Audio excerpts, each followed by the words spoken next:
Now we actually have a backtested, profitable and tradable system.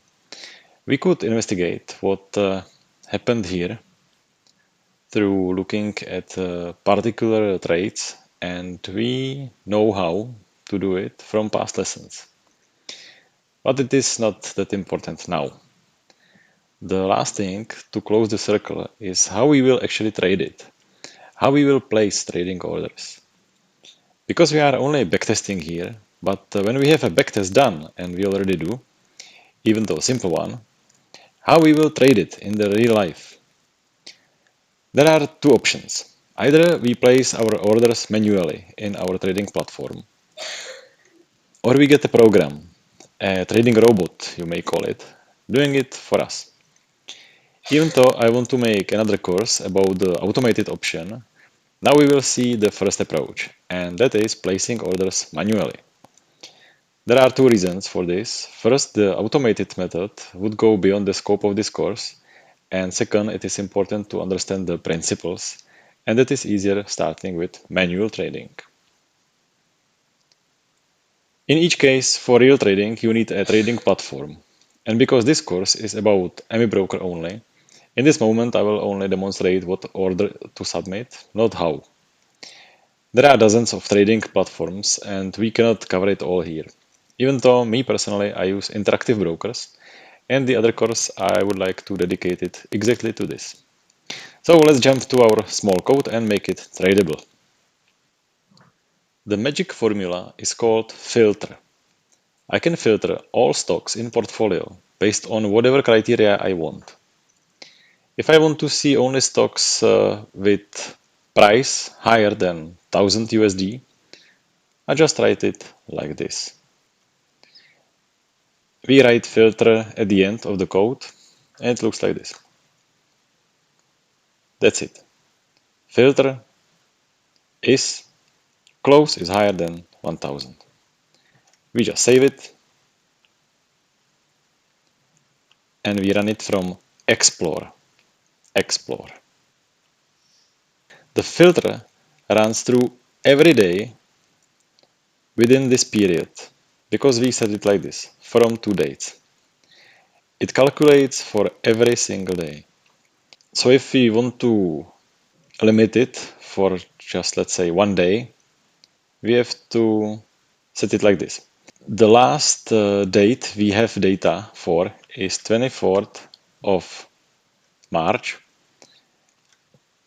and I will set it to just one day. Or I can also set one recent bar from this date. It's fine. I just don't want to touch this from 2 days. It's practical. So I will have two same dates. It means one day. I run the Explorer again, and it calculates for one day only. If I put 20, it calculates for 5 days. 20, 21, 22, 23, 24. And like this for every day. Like this. So each day there were 6 stocks with price, with close, higher than 1000. Is that true? Let's see. AZO, 2000 something, CMG, 1600. It would be practical to have the price actually here, right? That's very easy. We just add a column which will be called close and it will show the close. Save, run, explore again,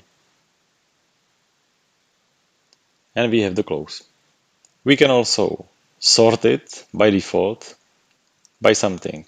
Let's see, let's sort it by the date. As the columns are number one ticker, number two date, that is by default. We edit the close as column number 3. We want to sort it by column number 2. Set sort columns. Save it, run the Explorer, and it is sorted by date. We want to sort it in descending order. We just type negative sign. Save it, run the Explorer, and the first lines are the latest. So as you can see, filter is actually a true false value. So we can apply our by because that is also true false. So when we say that filter will be our by, we can leave the rest as it is, save, run the Explorer. Now it is showing those signals, the entry signals. And for last 5 days it's too much. I'll just limit it to last 1 day. And these are our trading signals. Look, ABBV. If this is not, if the swing high is not displayed for you, just click the apply. It will get displayed. And we can see that today is the trading signal because we are breaking this swing high. So tomorrow we can set waiting order buy market, and it will buy the stock for open. Another one,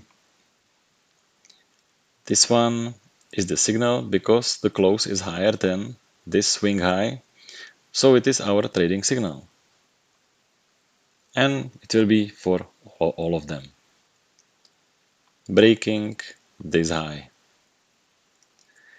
So out of 504 stocks, these fulfill the condition and we can buy. But we are limited by how many? If we start today with 0 open positions, we can open up to 4. So which one of them will we pick?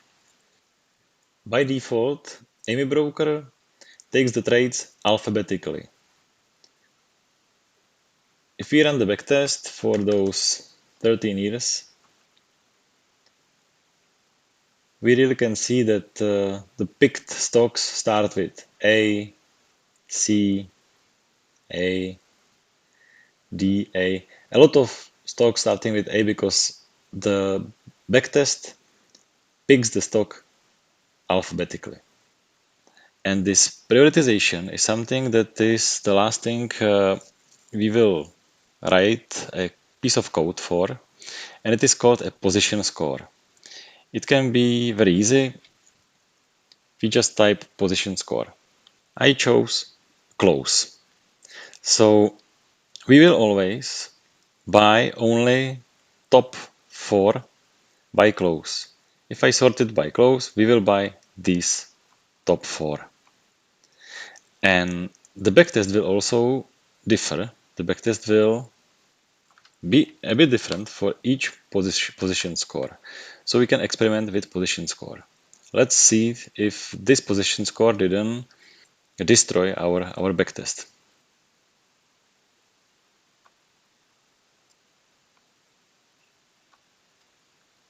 No, it's actually quite okay. But definitely we can find a better position score or better parameters, but this is fine. So for the ease of entering the position score can be something easy like this, like the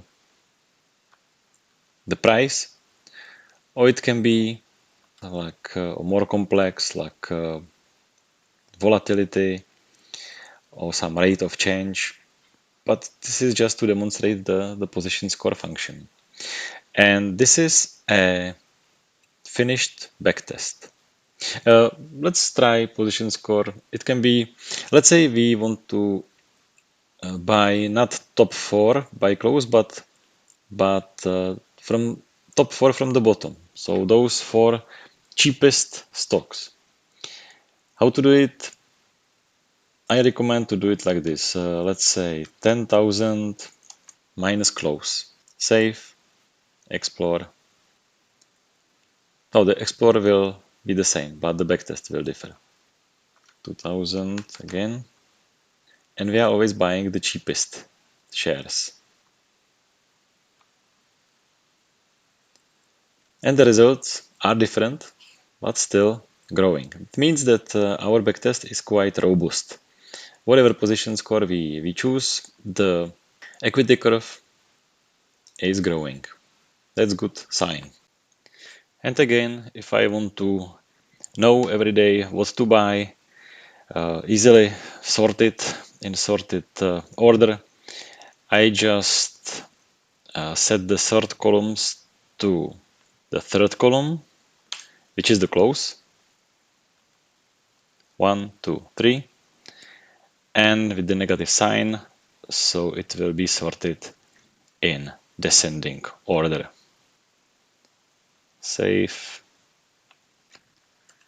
switch it to this one day today. It will get sorted by the close, and I know that I will be buying top 4 if I have 0 open positions. If I want to verify that my backtest follows the way of trading, the filter, I can simulate it. Let's say today is the 20th of March. I run the Explorer. It selects these top 4, and I want to see the backtest for the following day, because this I run at the end of the 20th. I set up the waiting orders for the 21st, and when the 21st is over, I run the backtest for the 21st, and I can see it picked exactly those top 4. Again, 20, the day before, MCK, SYK, VRSK, AVGO, and that was the top 4. These were the top 4 stock. And when you set those waiting orders, don't forget to set stop loss and profit taker. Settings, stops, stop loss of 2%, profit target 3%, so that you follow the backtest exactly. Okay, so now we have a complete backtest, and we will continue with other backtests and other functions of ME Broker.